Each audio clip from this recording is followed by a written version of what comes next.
آزادانہ انکوائری کے بعد ان پر ایکشن لینا ضروری ہے.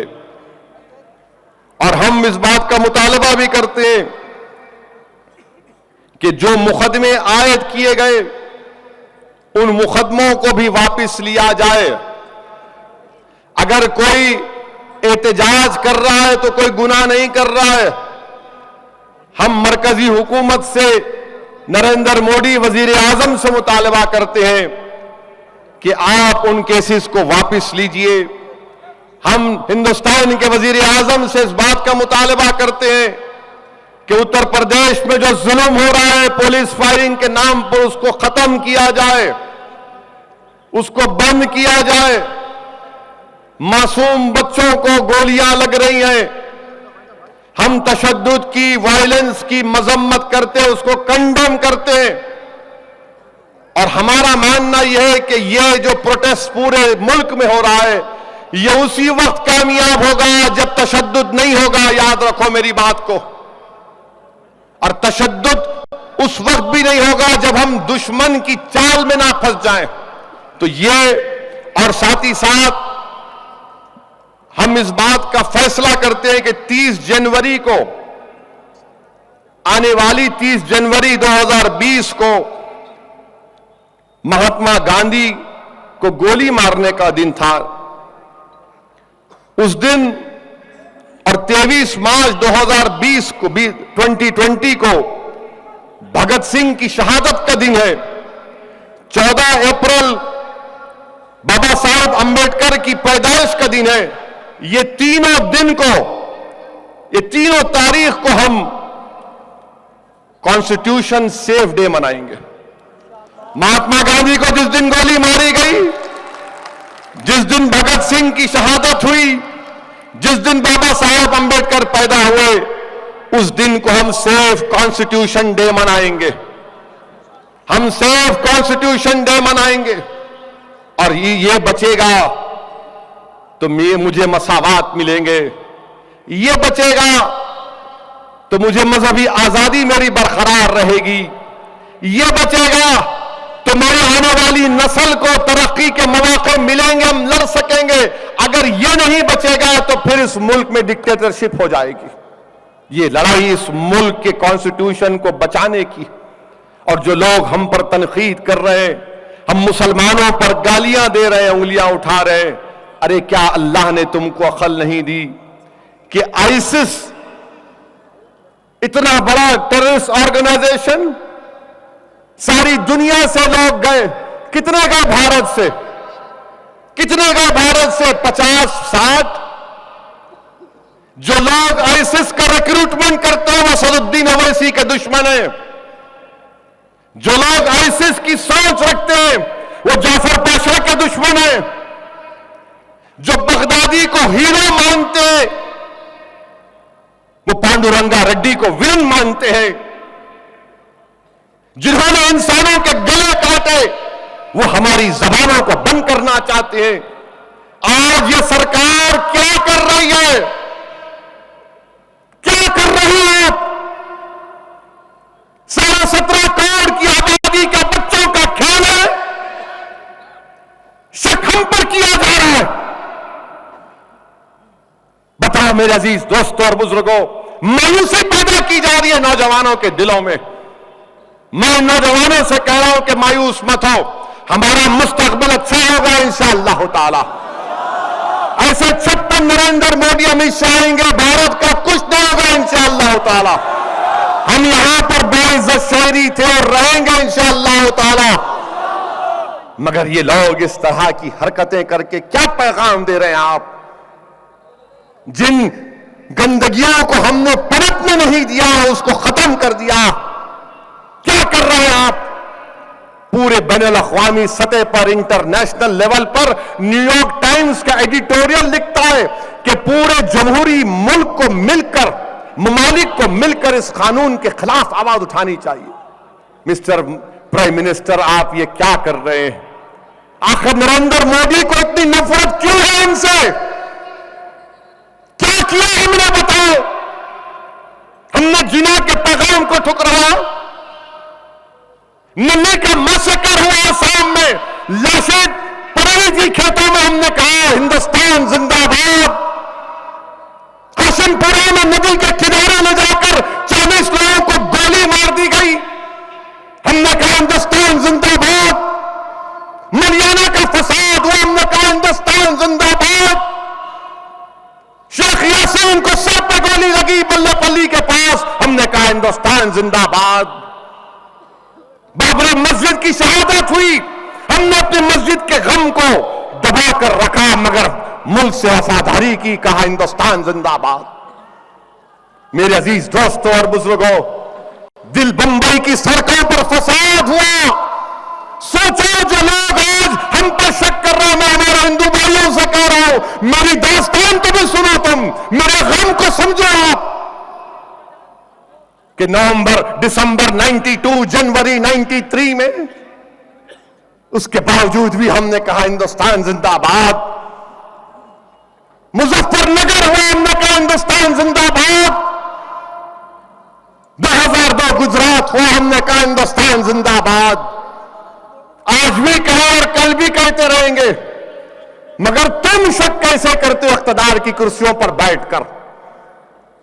یہ میری شکایت ہے تم سے, یہ میری شکایت ہے. کیا سچر کمیٹی جھوٹی ہے؟ کیا رنگناتھ مشرا کمیشن جھوٹی ہے؟ کیا کنڈو کمیٹی رپورٹ جھوٹی ہے؟ کیا NSSO کا ڈیٹا غلط ہے؟ کیا سنسس 2011 کا ڈیٹا غلط ہے؟ بتاؤ کیا کروں میں؟ کیا تم امید کرتے ہو مجھ سے؟ بتاؤ. میں ایک پتھر کی طرح ٹھہرا رہا ہوں اور رہوں گا انشاءاللہ تعالی.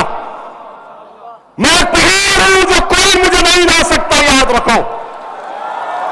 اور ہم پہاڑ کے, ہم بھارت کے بنیادی پتھر ہیں. بھارت کا بنیادی پتھر میں ہوں, بھارت کا بنیادی پتھر تم ہو, بھارت کا بنیادی پتھر ہم سب ہیں. بنیاد کو ہم ہلنے نہیں دیں گے کیونکہ ہم پتھر ہیں بنیاد کے. اس ملک کی بنیادوں میں ہمارا خون ہے. میرے عزیز دوستوں اور بزرگوں, یہ جد و جہد کو جاری رکھنا پڑے گا. یہ صرف ایک دن 2 دن کی جد و جہد نہیں, اب تو لوگوں کی جانیں بھی چلی گئی ہیں اور جو بچے مارے گئے ہیں.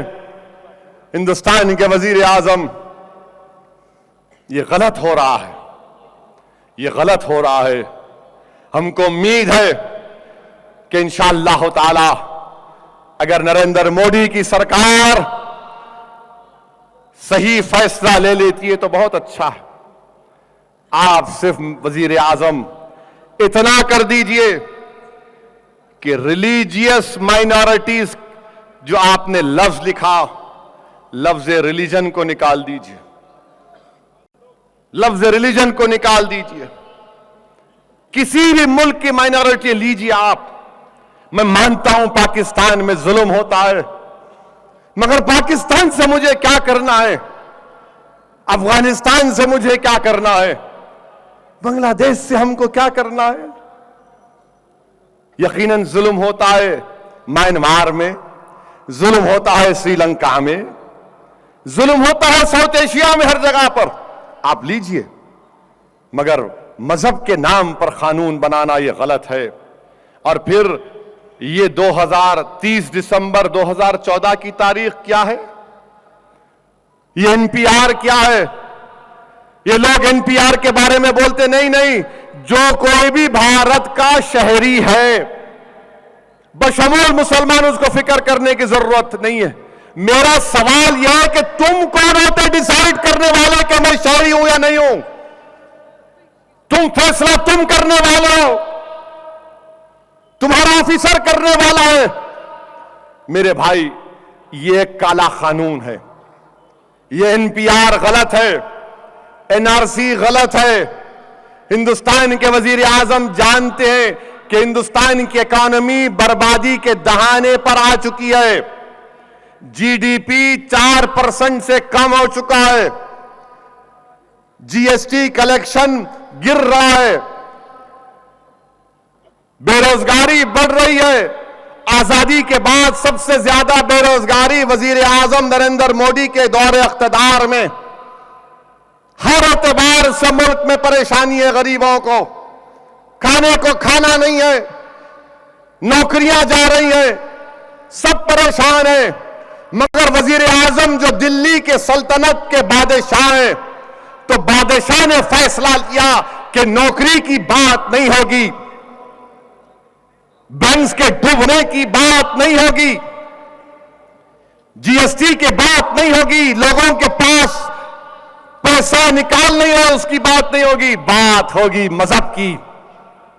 اور جب بات مذہب کی کرتے ہیں تو لڑائی اس لیے ہوتی ہے کہ دیش کو بچانا ہے۔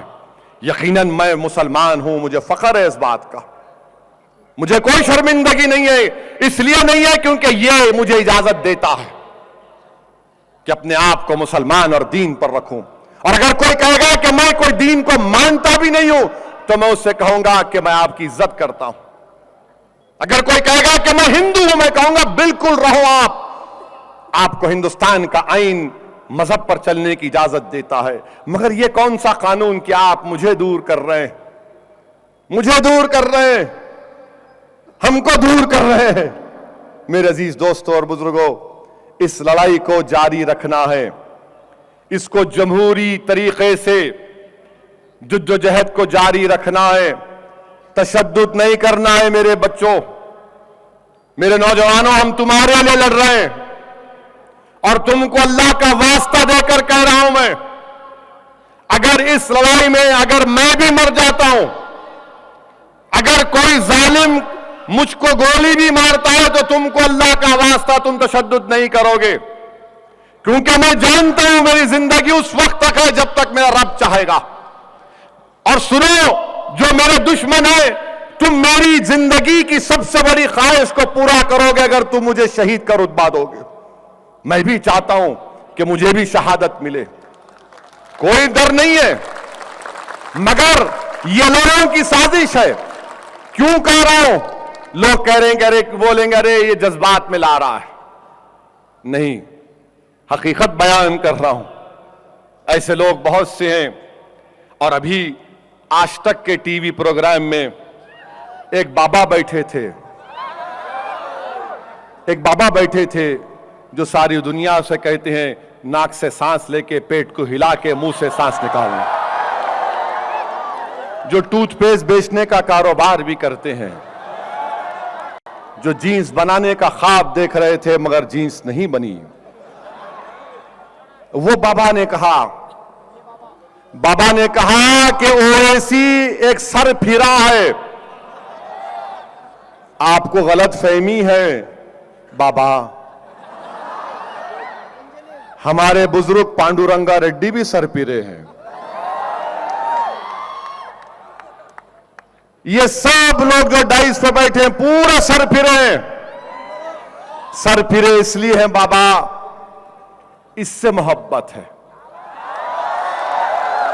اور بابا نے کہا کہ کوئی اویسی کو پتھر نہیں مارتا جب وہ بات بولتا ہے، تو بابا کی دل کی خواہش ان کی زبان پر آ ہی گئی، بابا پتھر مارو، بابا مارو، بابا پتھر۔ میں مذاق سے نہیں کر رہا ہوں، میں بالکل سے مارو بابا پتھر، کیونکہ جب پتھر پڑے گا تو مجھے بھی تو معلوم ہوگا نا کہ طائف کے سفر میں میرے آقا کو کیا کیا تکلیف اٹھانی پڑی تھی۔ مارو پتھر بابا، مارو پتھر بابا، کیونکہ میں جس کی غلامی کا غلام ہونے کا دعویٰ پیش کرتا ہوں، مجھے بھی تو پتھر کھانا پڑے گا نا بابا۔ مارو پتھر بابا۔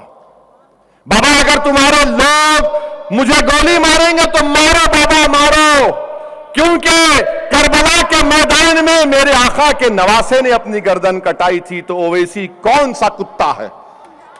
تیار ہو بابا، مارو۔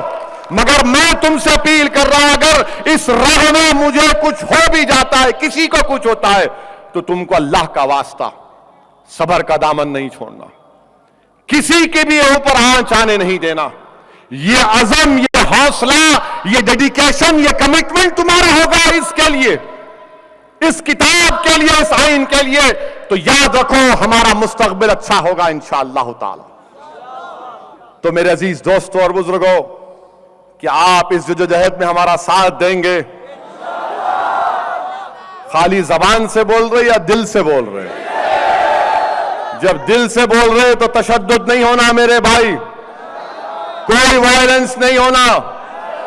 آپ اگر کوئی تشدد کرتا بھی ہے تو بولنا تو گوڈسے کی اولاد, گوڈسے کتا, شیطان کی اولاد, اور ہم سمویدھان آئین کے ماننے والے, ہم امن کو قدامن نہیں چھوڑیں گے انشاءاللہ تعالی. لوگ بولیں گے ارے اسدالدین اویسی کیا بات کر رہا ہے کہ ہم چوڑیاں پہن لیں. نہیں میرے بھائی, غصے کو ضبط کرنا اور حالات کا تقاضا یہ ہے کہ ظالم کی سازش میں اس کو ناکام کرنا, یہی ہماری حکمت ہوگی, یہی ہمارا فیصلہ ہوگا. تو ہمارا ساتھ دینا میرے بھائی, آپ تمام کے ساتھ کی ضرورت ہے, ہم اکیلے کچھ بھی نہیں کر سکتے. اگر آپ کا ساتھ ہوگا متحد رہیے, یہ شیعہ سنی کے جھگڑوں کو ختم کرو, یہ مسلک کے اختلافات کو خاموش کرو, اور ہندوستان اور بھارت کو بچانے کی کوشش کرنا ہے. اور آپ سے پھر سے اپیل کر رہا ہوں کہ پرامن طریقے سے آرام سے اپنے اپنے گھر کو روانہ ہوئیے. ہماری خواتین کو جانے کا پہلا راستہ فراہم کریں. ابھی تو شروعات ہے جلسوں کی, انشاءاللہ تعالی ایک لمبی فہرست ہے جلسوں کی, جلسے ہوں گے. آپ تمام کا شکریہ. وآخر الدعوان الحمدللہ رب العالمین.